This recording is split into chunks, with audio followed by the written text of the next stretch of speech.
अब आप लोग अपनी अटेंडेंस मार्क कर लो और उसके बाद फिर हम क्लास को स्टार्ट करते हैं। अच्छा, लास्ट जो 2 क्लासेस हुई हैं उसकी रिकॉर्डिंग्स आप सबने देख ली। हमारी पहली क्लास जो थी और जो दूसरी क्लास थी उसकी रिकॉर्डिंग्स आप लोगों ने देख ली।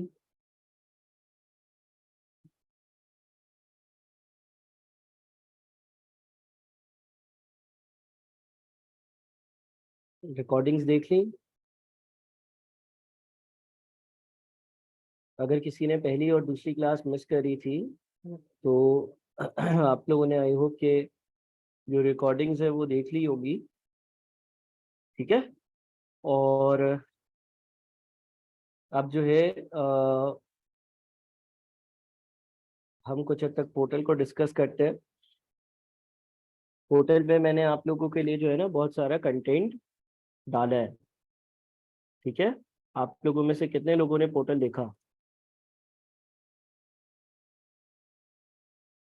आप लोगों में से कितने लोगों ने पोर्टल जो है वो देखा है? पोर्टल पर आप लोगों को कंटेंट नजर आ रहा होगा।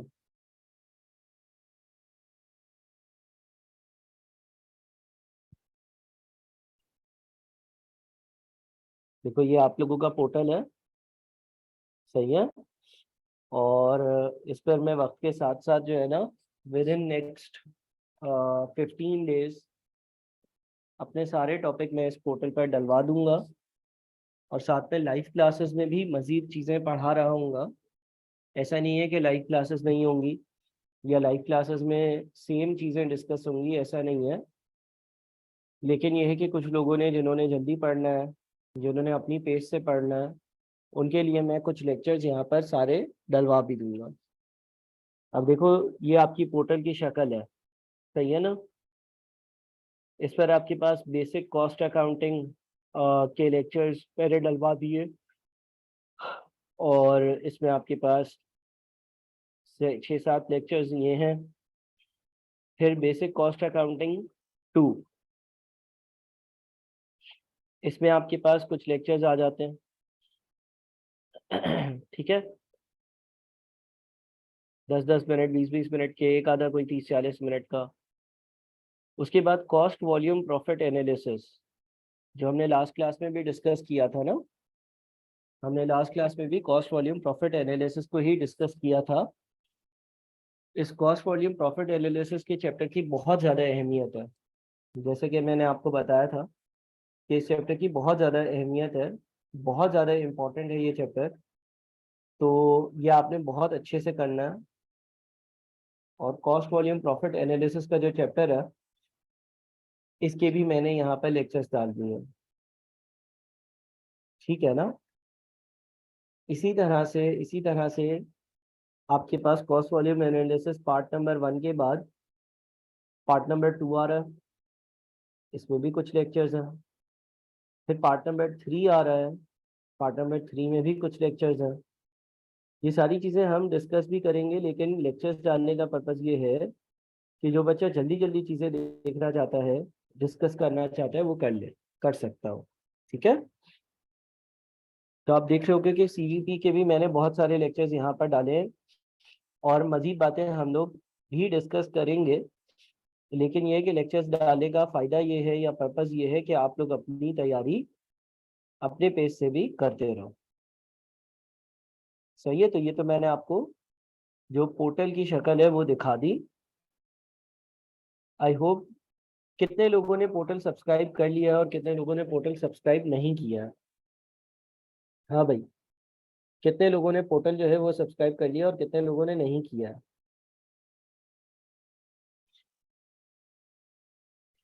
हाँ, तो जैसे ही आप पोर्टल को सब्सक्राइब करोगे, जैसे ही आप पोर्टल को सब्सक्राइब करोगे तो आपको ये सारा कंटेंट मिल जाएगा, है ना। जैसे ही आप पोर्टल को सब्सक्राइब करोगे आपको ये सारा कंटेंट मिल जाएगा। तो जिन्होंने अभी तक पोर्टल नहीं लिया है उनसे मैं ये रिक्वेस्ट करूंगा कि वो पोर्टल सब्सक्राइब कर लें। कोई बहुत ज़्यादा कॉस्ट तो है नहीं, ये आप लोगों को भी मालूम है। तो आप जब पोर्टल सब्सक्राइब कर लोगे तो आपको ये सारे रिकॉर्डेड लेक्चर्स भी मिल जाएंगे।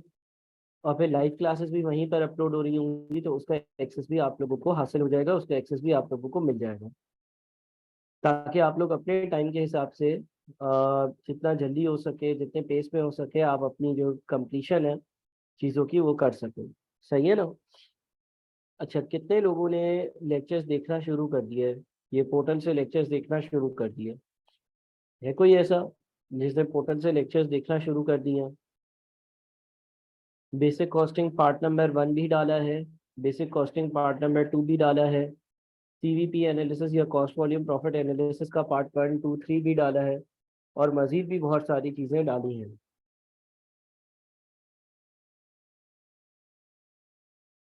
तो जनाब कितने लोग ऐसे हो कि जिन्होंने कवरेज स्टार्ट कर दी है? ठीक है, तो काइंडली आप लोग पोर्टल से जो है वो कवरेज अपनी रखें, काइंडली पोर्टल से जो चीज़ें पोर्टल पर हैं उसको कवर करें, उसको कंप्लीट करें, ये आपके ही फायदे के लिए है। सही है? इसी तरह से सीवीपी एनालिसिस के मजीद पार्ट्स भी हमने पोर्टल पर डाले हुए हैं, और मजीद कंटेंट जो है वो वक्त के साथ साथ मैं डालता रहूँगा। पहला हमारा जो टारगेट है वो ये है कि हम कॉस्ट वॉल्यूम प्रॉफिट एनालिसिस जो है ना, उसके चैप्टर को पूरा मुकम्मल तौर पर कंप्लीट कर लें। सही है ना? अच्छा, आज हमारी तीसरी क्लास है ना? करेक्ट, आज हमारी तीसरी क्लास है। क्लास नंबर 1, क्लास नंबर 1 जो हुई थी उसमें मैंने आपको ये बता दिया था कि आप लोगों ने किस तरह से पढ़ना होगा, कौन सी बुक इस्तेमाल करनी होंगी, क्या चीज़ें आप लोगों को चाहिए होंगी, टाइम टेबल क्या होगा। क्लास नंबर 2 में हम लोगों ने सीवीपी एनालिसिस जो है उसका टॉपिक स्टार्ट करा था।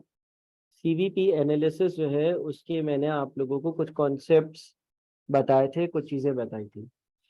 जितने लोग बीच में कभी भी क्लास छोड़ते हो, जितने लोगों ने क्लासेस स्किप करी हैं, स्किप करते हो, छोड़ देते हो, तो उनसे मेरी ये रिक्वेस्ट होगी कि यार आप लोग जो है ना वो काइंडली पिछली जितनी भी क्लासेस है उसको कवर करता रहो। रमज़ान में हम कोई ख़ास तेज़ पढ़ाई नहीं कर रहे हैं, रमज़ान में हमारी पढ़ाई की जो पेस है वो भी स्लो है। मुझे इस चीज़ का अंदाज़ा है कि आगे ईद है, रमज़ान का आखिरी अशरा है, बहुत सारे फैक्टर्स हैं। After Ramzan, right after Ramzan, ठीक है, after Ramzan, right after Ramzan जो है ना, हम चीज़ों को बहुत ज़्यादा पेसअप करेंगे। रमज़ान के बाद हम चीज़ें जो है वो बहुत ज़्यादा पेसअप करेंगे। रमज़ान के बाद जो है ना वो हम चीज़ें काफ़ी तेज़ी से लेकर जाएंगे। ठीक है, क्लियर है ये बात?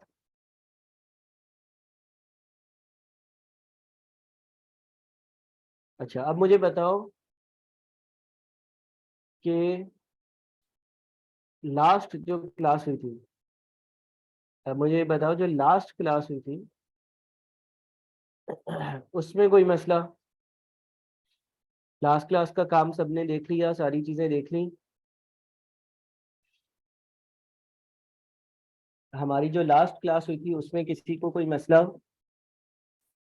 अब आप लोगों के पास मेरे ख्याल में ब्रेक इवन से रेलेवेंट सारे बुनियादी जो बेसिक कॉन्सेप्ट होने चाहिए ना, वो सारे बुनियादी बेसिक कॉन्सेप्ट्स हैं, है ना? आप लोगों के पास जितने भी बुनियादी या बेसिक कॉन्सेप्ट्स होने चाहिए ब्रेक इवन के, वो आप लोगों के पास मेरे ख्याल में मौजूद है। आपको ये पता है कि आप लोगों को ये पता है कि भाई ब्रेक इवन वगैरह के फॉर्मूले क्या होते हैं। कुछ चीज़ें अगर नहीं पता होंगी तो वो मैं आप लोगों को बताता जाऊंगा। ठीक है, तो मैं पढ़ाना शुरू करूं उससे पहले मैं ये चाहता हूं कि मैं आप लोगों से ये पूछ लूं कि अगर आप लोगों को किसी किस्म की कोई भी मुश्किल है, कोई भी चीज़ समझ नहीं आई है, तो वो काइंडली बता दो।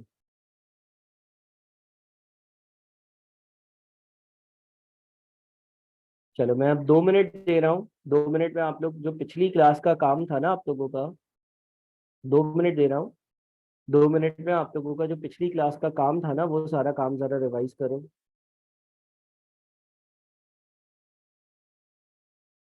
2 मिनट दे रहा हूँ, पिछली क्लास का जो काम था सारा वो रिवाइज कर लो। मैं ज़रा कुछ सेटिंग्स कर लूँ।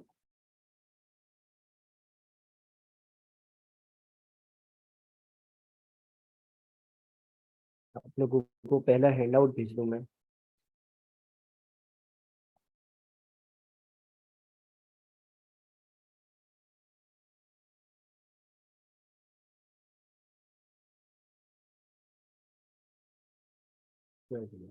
ग्रुप पर आप लोगों का जो ग्रुप है उस पर मैं आप लोगों को एक हैंड आउट भेज रहा हूँ। जितने हैंडआउट्स में भेजूं वो सारे आप लोग जो है वो अपने पास डाउनलोड कर सेव लाजमी कर लेना। ग्रुप पर मैंने एक हैंडआउट दिया आप लोगों को, ठीक है। इस हैंडआउट से हम बिस्मिल्लाह करते हैं सवाल करने की, क्वेश्चंस को सॉल्व करने की। और अब आप लोगों के पास जो है वो सीवीपी के क्वेश्चंस का एक हैंडआउट आ रहा होगा।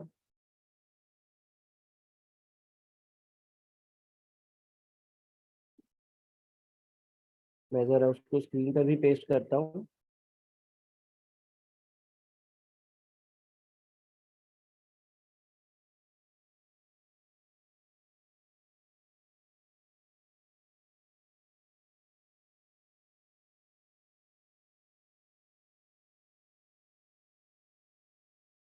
अच्छा जी।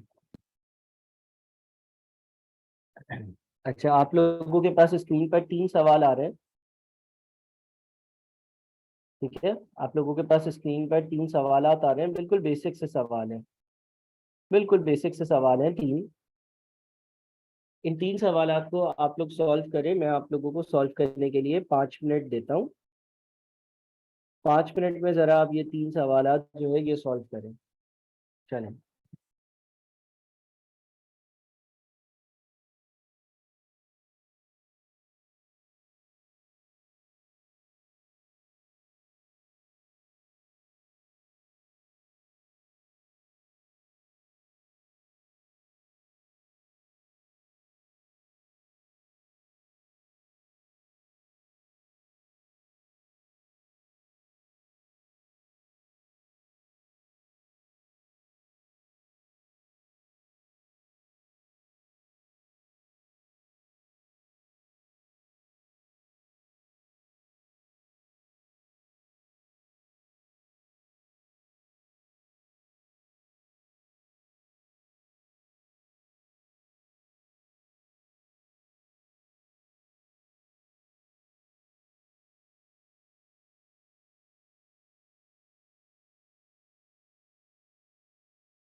चलें जी, जल्दी से सॉल्व करें, 5 मिनट दे रहा हूँ और फिर मुझे बताएं।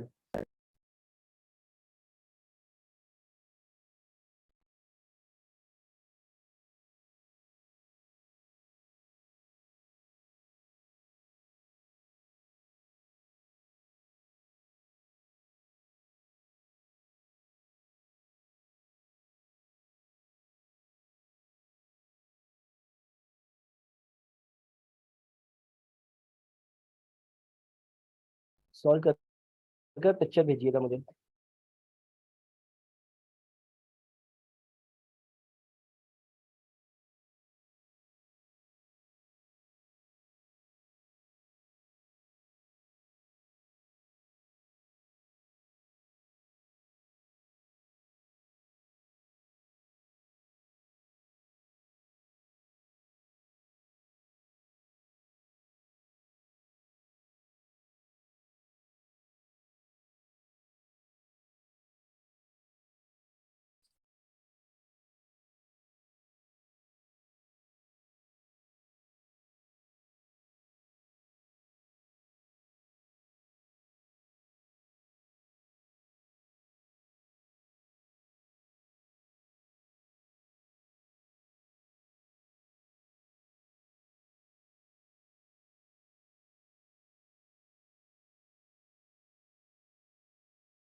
डन है, कर लिया सॉल्व।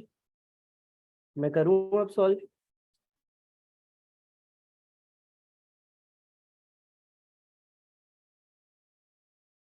सिर्फ क्वेश्चन 1 हुआ है। चलो 5 मिनट और देता हूँ।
चलो भाई, आखिरी 2 मिनट है, फिर मैं सॉल्व करवाता हूँ।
अच्छा जी, चलो अब मैं सॉल्व करता हूँ। ठीक है।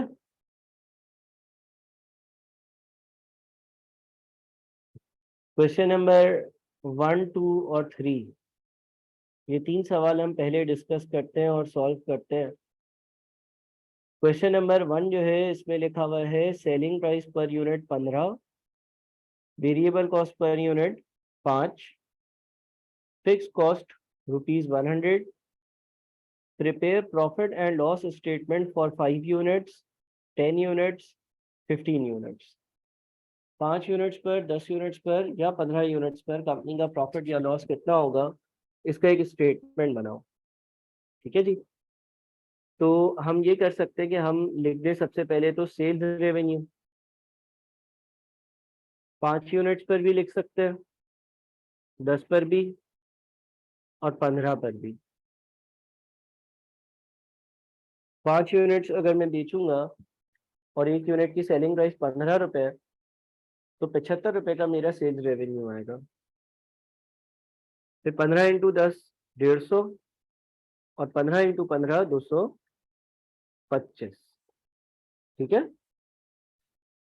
ये 3 पार्ट्स है। पार्ट नंबर 1 है 5 यूनिट्स, पार्ट नंबर 2 है 10 यूनिट्स और पार्ट नंबर 3 है 15 यूनिट्स। 1.5, 2.10, 3.15 नहीं है। For number 1 5 units, 2 10 units, 3 15 units. तो 5 यूनिट्स अगर मैं बेचूंगा 15 रुपए के हिसाब से तो 75, 10 तो 150 और 15 तो 225। इसमें से हम लेस कर देते हैं अपनी variable cost, less variable cost. एक यूनिट की वेरिएबल कॉस्ट 5 है तो 5 यूनिट्स की हो गई 25। एक यूनिट की 5 है 10 यूनिट्स की हो गई 50। एक यूनिट की 5 है 15 यूनिट्स की हो गई 75। सेल्स रेवेन्यू में से जब हम वेरिएबल कॉस्ट माइनस करते हैं तो हमने लास्ट क्लास में भी पढ़ा था कि जो अमाउंट बच जाता है वो कंट्रीब्यूशन कहलाता है। 50, 100, 150। और जो हमारी फिक्स कॉस्ट है वो 100 है। तो यहाँ से फर्दर लेस कर देते हैं। फिक्स कॉस्ट 100 रुपये, 100 रुपये, 100 रुपये। तो हमारे पास जो प्रॉफिट या लॉस आता है, पहले केस में 50 का लॉस है, दूसरे केस में ना प्रॉफिट है ना लॉस है, तीसरे केस में 50 का प्रॉफिट है। ठीक है जी। तो ये हमारा पहला सवाल सॉल्व हो गया। उसने ये पूछा था कि प्रॉफिट एंड लॉस स्टेटमेंट बनाओ 5, 10 और 15 यूनिट्स का, वो हमने बना लिया। दूसरा जो क्वेश्चन था उसमें उसने पूछा हुआ है कि सेलिंग प्राइस 15 है, वेरिएबल कॉस्ट पर यूनिट 5 है, फिक्स कॉस्ट 100 है, actual unit sold 15। Actual unit sold 15, इसका मतलब कंपनी अभी 15 यूनिट्स बेचती है। अच्छा, इन्फॉर्मेशन अगर देखता हूँ तो क्वेश्चन नंबर 1 की 2 वाली ही इन्फॉर्मेशन है। 15 की selling price, variable cost per unit 5 की और फिक्स कॉस्ट 100 रुपए की, और टोटल जो यूनिट्स है वो 15 है। तो अगर ऐसा है तो सवाल नंबर 2 का जो प्रॉफिट एंड लॉस अकाउंट होगा वो कुछ इस तरह का होगा।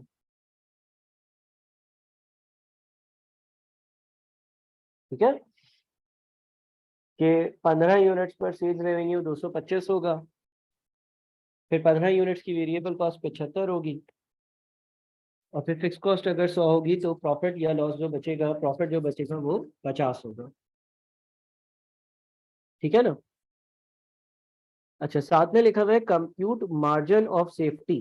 आप जो है ना वो मार्जिन ऑफ सेफ्टी को भी कंप्यूट करो in terms of 1 number of units, 2 as a percentage in units और 3 as a percentage in terms of rupees. अब मार्जिन ऑफ सेफ्टी का क्या मतलब होता है? मार्जिन ऑफ सेफ्टी का मतलब होता है कि आपकी जो करंट, आपका जो प्रोडक्शन है वो ब्रेक इवन पॉइंट से ज्यादा कितना ऊपर है। मिसाल के तौर पे लेट से यहाँ पर अगर हम क्वेश्चन नंबर 2 का ब्रेक इवन पॉइंट कैलकुलेट करें इन यूनिट्स, तो break even point in units calculate करने के लिए हमने पढ़ा था कि हम फिक्स कॉस्ट को डिवाइड कर देते हैं किससे? कंट्रीब्यूशन पर यूनिट की वैल्यू से। अब यहाँ पे सेलिंग प्राइस 15 है वेरिएबल कॉस्ट पर यूनिट 5 है और फिक्स कॉस्ट है वो 100 है, तो 100 divided by contribution per unit 15 minus 5 यानी कि 10। यानी कि हमारा जो break even point in units होगा ना वो 10 यूनिट्स होगा। Break even point in units जो होगा वो 10 यूनिट्स होगा, 10 यूनिट्स होगा। 10 यूनिट्स कंपनी जब बना लेगी तो उसके बाद कंपनी को ना प्रॉफिट होगा ना लॉस होगा। ठीक है। अब मार्जिन ऑफ सेफ्टी का मतलब क्या है? Margin of safety in terms of number of units का मतलब ये है कि कंपनी की जो एक्चुअल प्रोडक्शन है या कंपनी के जो एक्चुअल यूनिट्स हैं वो ब्रेक इवन पॉइंट के यूनिट से कितने ज्यादा है। मार्जिन ऑफ सेफ्टी का मतलब होता है, अगर वो बोल रहे हैं compute margin of safety in terms of number of units, तो उसका मतलब ये है कि कंपनी की जो एक्चुअल प्रोडक्शन है वो ब्रेक इवन पॉइंट से कितनी ज्यादा है। ब्रेक इवन पॉइंट से अगर कंपनी कम यूनिट्स बना रही होती है तो लॉसेस में होती है। ब्रेक इवन जितने यूनिट्स पर वो ना प्रॉफिट ना लॉस वाली सिचुएशन में होती है, और ब्रेक इवन पॉइंट से जितने ज्यादा यूनिट्स बना रही हो उतना ज्यादा प्रॉफिट होता है। तो अगर मैं मार्जिन ऑफ सेफ्टी को कैलकुलेट करूंगा तो उसका फॉर्मूला है margin of safety. Margin of safety is equals to actual unit sold minus break even point वाले यूनिट्स। ठीक है। Margin of safety is equals to actual units, जितने यूनिट्स आपने एक्चुअली बेचे हैं, माइनस ब्रेक इवन पॉइंट वाले units, यानी कि जितने यूनिट्स आप ब्रेक इवन पॉइंट पर बेच मतलब ब्रेक इवन पॉइंट अचीव करने के लिए आपको बेचने थे। तो इस केस में आपके पास जो एक्चुअल यूनिट्स हैं वो कितने? 15। और जो ब्रेक इवन पॉइंट वाले यूनिट्स हैं वो कितने? 10। यानी कि जो आपका मार्जिन ऑफ सेफ्टी है ना, हम कहेंगे कि वो 5 यूनिट्स है। ये एक तरह से ये बता रहा है कि आप जो ब्रेक इवन पॉइंट है उससे कितने यूनिट्स ज्यादा बेच रहे हो या कितने यूनिट्स आगे हो। ठीक है। तो अगर मेरा मार्जिन ऑफ सेफ्टी 5 यूनिट्स आ रहा है तो उसका मतलब ये हो गया कि भाई मैं ब्रेक इवन से 5 यूनिट्स आगे हूँ। यानी कि ब्रेक इवन तो 10 यूनिट्स पर आ जाता है। जब मैंने 11वां यूनिट बेचा होगा तो मैंने प्रॉफिट कमाया होगा। 12वां यूनिट बेचा होगा तो भी प्रॉफिट और कमाया होगा। 13वें पे और ज्यादा प्रॉफिट कमाया होगा। 14वें यूनिट पर और ज्यादा प्रॉफिट कमाया होगा।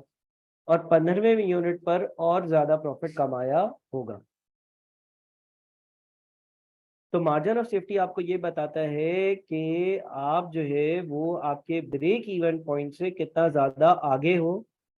मार्जिन ऑफ सेफ्टी आपको ये बताता है कि ब्रेक इवन पॉइंट जो है इससे आप कितनी बेहतर या अच्छी पोजीशन में हो, या आपके actual unit break even point से कितने ज्यादा है, कितने आगे हैं, या आप कितना सेफ रीजन में हो। सेफ्टी इसका क्या मतलब सर? देखो, अगर मैं मिसाल के तौर पर अभी 15 यूनिट बेच रहा हूँ, लेकिन अगर मैं एक यूनिट कम बेच पाऊँ, 14 बेच पाऊँ, तो भी मैं प्रॉफिट में होऊंगा। मैं 2 यूनिट कम बेचूँ और 13 यूनिट बेच पाऊँ तो भी मुझे लॉसेस नहीं होंगे। 12 यूनिट बेचो तो भी लॉसेस नहीं होंगे। 11 यूनिट बेचो तो भी लॉसेस नहीं होंगे। 10 यूनिट बेचो तो भी लॉसेस नहीं होंगे। 9 यूनिट बेचूंगा तो लॉस में चला जाऊंगा। तो मार्जिन ऑफ सेफ्टी आपको ये बताता है कि आप अपने ब्रेक इवन पॉइंट के यूनिट से कितना ज्यादा आगे हो। अच्छा, समटाइम्स क्या होता है कि आपको सवाल ये बोलेगा कि आप margin of safety as a percentage in units ढूंढो, या ऐसा भी हो सकता है कि लेट से ये तो यूनिट्स में ढूंढना है ना अपने मार्जिन ऑफ सेफ्टी 5 यूनिट्स। ऐसा हो सकता है कि margin of safety in rupees, in dollars या इन करेंसी ढूंढो। तो उसके लिए जो मार्जिन ऑफ सेफ्टी के यूनिट्स आपके पास आए हैं उसको आप मल्टीप्लाई कर दोगे सेलिंग प्राइस से। यानी कि 5 इंटू एक यूनिट की सेलिंग प्राइस है 15, जो कि आता है 75। ठीक है। या फिर margin of safety in rupees ढूंढने के लिए आप एक्चुअल सेल्स रेवेन्यू और ब्रेक इवन पॉइंट वाला जो सेल्स रेवेन्यू है, ब्रेक इवन पॉइंट वाला जो सेल्स रेवेन्यू है, इन दोनों का डिफरेंस लोगे। एक्चुअल सेल्स रेवेन्यू का मतलब ये है कि अभी करंटली एज ऑफ नाउ मैं एक यूनिट 15 का बेचता हूँ और मैं अगर 15 यूनिट बेच रहा हूँ तो मेरा सेल्स रेवेन्यू 225 है। और ब्रेक इवन पॉइंट का जो सेल्स रेवेन्यू है, ब्रेक इवन पॉइंट 10 आ रहे हैं और एक यूनिट 15 का बेचता हूँ तो 150 रुपए पे ब्रेक इवन पॉइंट है, यानी कि ब्रेक इवन से मेरी 75 रुपए की सेल्स जो है वो ज्यादा है। ठीक है। अच्छा, कंट्रीब्यूशन पर यूनिट 10 क्यों है, ये किसी का सवाल आया है। देखो बेटा, कंट्रीब्यूशन पर यूनिट जो है उसको कैलकुलेट करने के लिए लास्ट क्लास में हमने पढ़ा था कि हम सेलिंग प्राइस में से वेरिएबल कॉस्ट पर यूनिट को माइनस करते हैं। सेलिंग प्राइस हमारी 15 है, वेरिएबल कॉस्ट पर यूनिट हमारा 5 है, तो हमारी कंट्रीब्यूशन पर यूनिट जो होगी वो 10 आएगी। क्लियर है। अच्छा, margin of safety as a percentage in units का फॉर्मूला भी मैं बता देता हूँ। Margin of safety in terms of percentage, actual sales units minus break even point units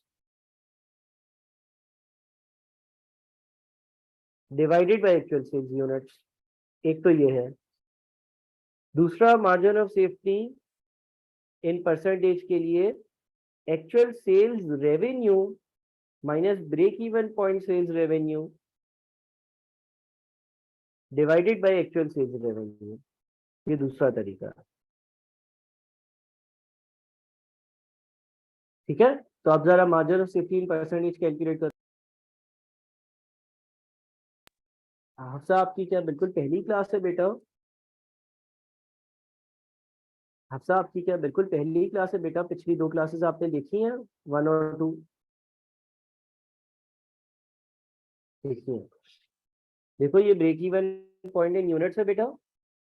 अगर मुझे break even point in terms of units चाहिए तो ये ठीक है, लेकिन अगर मुझे break even point in terms of sales revenue चाहिए तो break even point in units को हम सेलिंग प्राइस से मल्टीप्लाई करते थे। सेलिंग प्राइस 15 है तो break even point in terms of sales revenue 150 आएगा।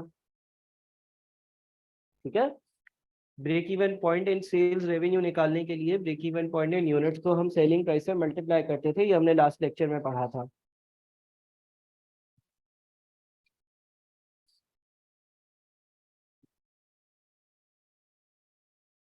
अच्छा, margin of safety in percentage निकालो।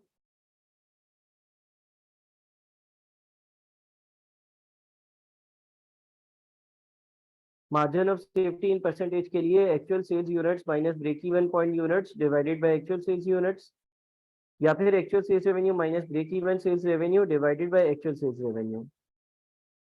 आपका जो आंसर आएगा ना वो तकरीबन 33.33% आएगा। ठीक है। तो मार्जिन ऑफ सेफ्टी आपको ये बताता है कि आप करंटली जो आपका ब्रेक इवन पॉइंट है उससे ऊपर या उससे ज्यादा कितने यूनिट्स बेच रहे हो।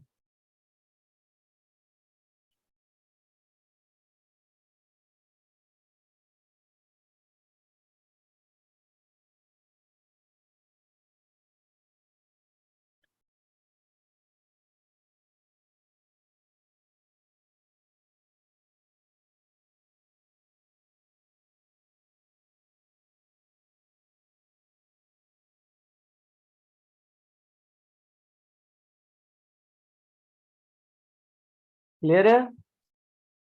अच्छा, तीसरा क्वेश्चन, तीसरा क्वेश्चन। ठीक है। तीसरा जो क्वेश्चन है ना, तीसरा जो क्वेश्चन है उसमें लिखा हुआ है कि सेलिंग प्राइस पर यूनिट 15 है, वेरिएबल कॉस्ट पर यूनिट 5 है, फिक्स कॉस्ट 100 रुपए की है। Compute units to be sold to achieve target profit of ₹50। Compute amount of sales revenue at target profit of ₹50। अब जरा इसको समझते हम कि टारगेट प्रॉफिट क्या चीज है। देखो, कंपनी ने बोल दिया कि भाई हम एक यूनिट 15 रुपए का बेचते हैं। कंपनी ने बोल दिया हम एक यूनिट जो है वो 15 रुपए का बेचते हैं। कंपनी ने ये बोल दिया कि वो यूनिट जो हम बेचते हैं हमें उसकी वेरिएबल कॉस्ट 5 रुपए पड़ती है। ठीक है। अच्छा, अब अगर 15 का बेचते हो और 5 रुपए उसकी वेरिएबल कॉस्ट है तो मुझे सबसे पहले ये बताओ कि कंट्रीब्यूशन पर यूनिट कितनी होगी। अगर सेलिंग प्राइस 15 रुपए है और वेरिएबल कॉस्ट पर यूनिट 5 रुपए है तो कंट्रीब्यूशन पर यूनिट, एक यूनिट से जो कंट्रीब्यूशन आ रही होगी, कंट्रीब्यूशन पर यूनिट कैसे कैलकुलेट होती है? Selling price minus variable cost per unit. तो हमारी जो कंट्रीब्यूशन पर यूनिट होगी वो होगी 10। ठीक है। फिक्स कॉस्ट 100 रुपए है। Computer units to be sold to achieve target profit of ₹50। Company आपसे ये पूछ रही है कि बताओ अगर मुझे 50 रुपए का प्रॉफिट कमाना हो, कंपनी आपसे ये पूछ रही है कि बताओ अगर मुझे 50 रुपए का प्रॉफिट कमाना हो, अगर मुझे 50 रुपए का मुनाफा चाहिए हो तो मुझे कितने यूनिट्स बेचना पड़ेंगे? अब इसका एक फॉर्मूले वाला तरीका है, वो देख लेते हैं। Units for target profit.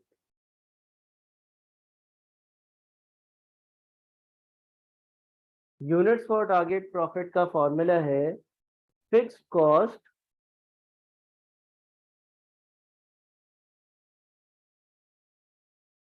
Cost plus target profit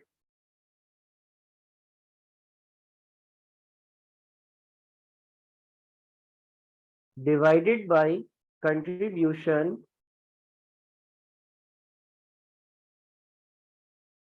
per unit.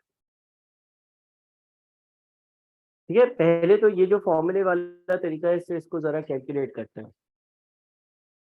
हमारी फिक्स कॉस्ट है 100 रुपए। हम चाहते हैं कि हम 50 का मुनाफा कमाएं, ये टारगेट प्रॉफिट कहलाता है, और कंट्रीब्यूशन पर यूनिट हमने ढूंढनी है 10।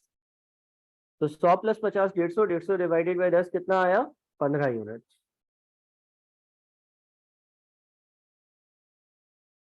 इसका मतलब इस फॉर्मूले से हमारा जो आंसर आ रहा है ना,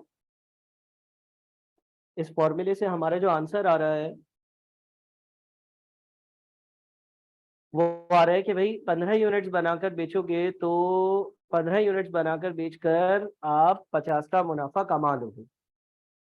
इसको आप प्रूव भी कर सकते हो, ऐसे प्रूव कर सकते हो कि देखो अगर मैं 15 यूनिट बेचूंगा, अगर मैं 15 यूनिट बेचूंगा तो सेल्स रेवेन्यू कितना होगा? 15 यूनिट बेचूंगा और एक यूनिट 15 का है तो सेल्स रेवेन्यू 225 होगा। लेस कर दो इसमें से वेरिएबल कॉस्ट, एक यूनिट की 5 रुपए है तो 15 यूनिट की 75 होगी। इसको माइनस करोगे तो कंट्रीब्यूशन आ जाएगा 150 का, और उसमें से आप लेस कर दोगे आपकी फिक्स कॉस्ट। फिक्स कॉस्ट जो है वो आपकी 100 रुपए है।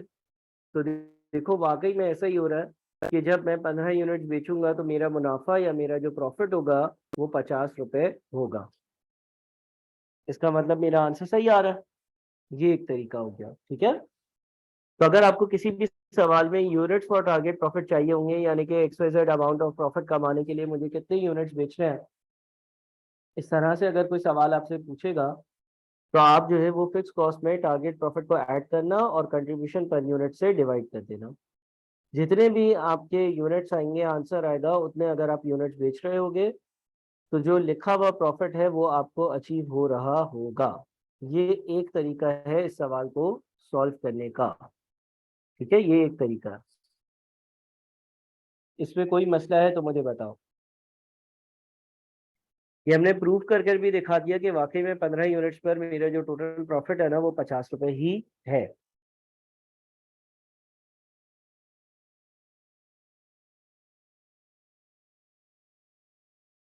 ठीक है। अच्छा, दूसरा तरीका ये है कि हम एज्यूम मैथमेटिकल इक्वेशन बनाए। हमें पता है सेल्स रेवेन्यू में से अगर हम टोटल कॉस्ट को माइनस करते हैं तो क्या आता है? प्रॉफिट आता है। सेल्स रेवेन्यू में से अगर हम टोटल कॉस्ट को माइनस करें तो क्या आता है? प्रॉफिट आता है। हम एज्यूम करें कि हम लोग जो है ना वो एक्स यूनिट्स बेच रहे हैं। हम एज्यूम कर लें कि हम एक्स यूनिट्स बेच रहे हैं। तो हमारा जो सेल्स रेवेन्यू होगा वो होगा selling price multiplied by number of units, यानी कि 15x। टोटल कॉस्ट होगी उसमें वेरिएबल हिस्सा होगा 5 इंटू एक्स और जो फिक्स्ड हिस्सा होगा वो 100 होगा और जो प्रॉफिट मुझे कमाना है वो 50 कमाना है। तो 15x माइनस 5x 10x बचता, 10x minus 100 is equals to 50, 10x is equals to 150 और यहाँ पर भी x is equals to 150 divided by 10 यानी कि 15। ठीक है।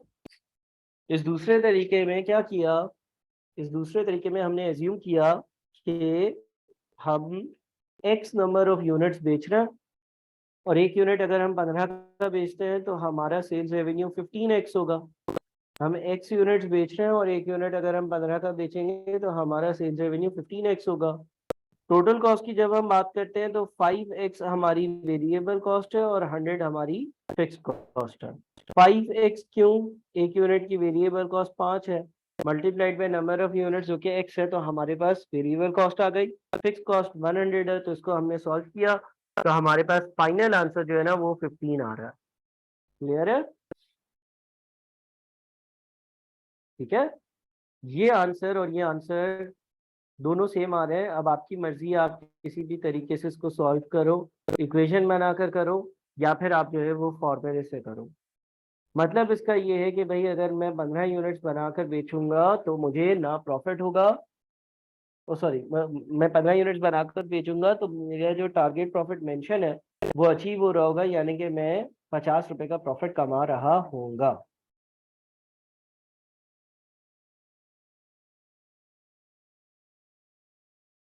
यहाँ तक क्लियर है भाई बात?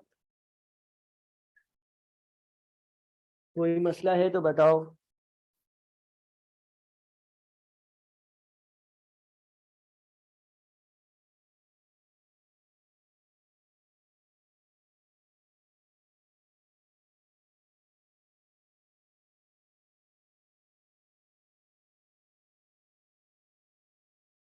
अच्छा जी, तो अब शुरू शुरू की क्लासेस हैं तो यार बहुत ज़्यादा मुझे पढ़ाना नहीं है।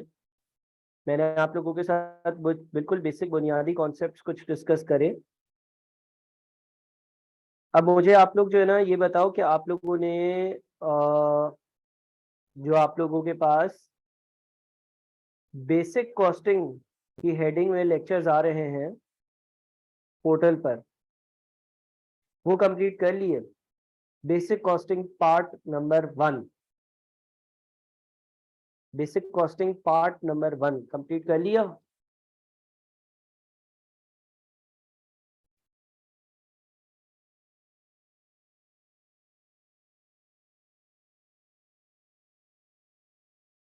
बेसिक कॉस्टिंग पार्ट नंबर 1 अच्छे से देख लो। ठीक है, 4 कर लिए, 2 बाकी है ना। अभी क्योंकि शुरू शुरू के दिन है, शुरू शुरू की क्लासेस है, रमजान भी है, ईद भी है, तो मैं बहुत ज्यादा नहीं पढ़ा रहा। सिलेबस 4 अगस्त को खत्म होगा, सिलेबस 4 अगस्त को खत्म हो जाएगा। ठीक है, सिलेबस 4 अगस्त को खत्म हो जाएगा, उसकी फिक्र नहीं करो। अभी स्लो चल रहा है,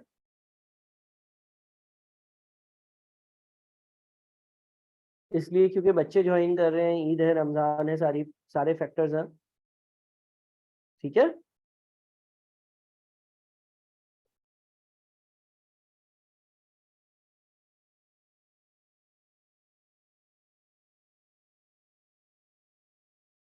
इधर तक कोई मसला है तो मुझे आप लोग बता दो।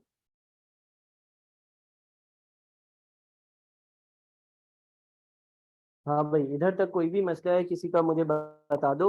बाकी आप लोगों का होमवर्क ये है कि आप लोग फ्राइडे वाले दिन बेसिक कॉस्टिंग के पार्ट नंबर 1 लेकर आना। सीवीपी में आप लोगों को आहिस्ता आहिस्ता लाइव करवाता रहूंगा।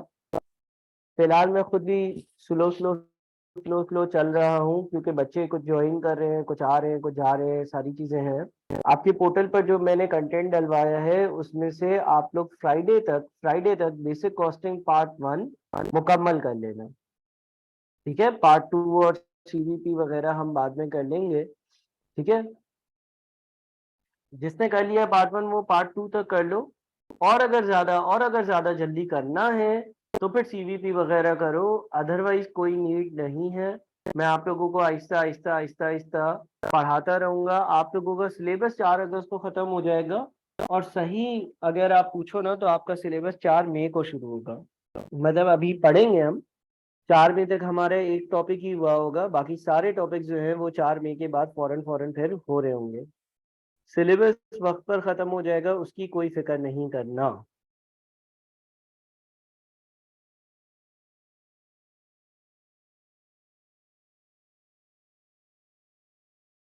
ठीक है भाई, चलो फिर ग्रुप पर इंशाल्लाह बात करते हैं। आई होप कि ग्रुप पर आप सब एडेड हो। सही है, चलो अल्लाह हाफिज।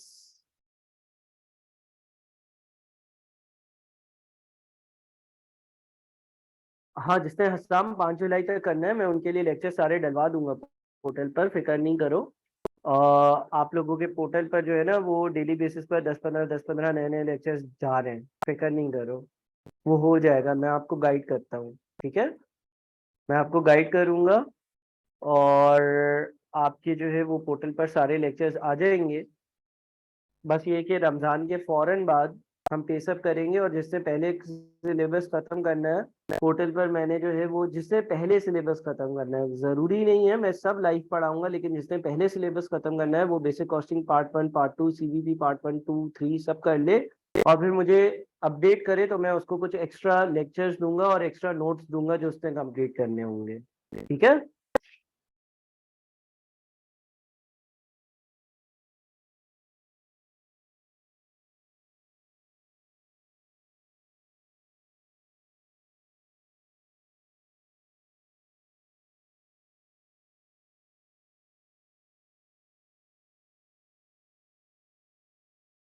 चलो फिर इंशाल्लाह फ्राइडे को बात करते हैं। फ्राइडे तक ये काम कंप्लीट करते रहना, और ग्रुप में एक्टिव रहना। ग्रुप में मैं आप लोगों को बातें बता देता हूँ मजीद।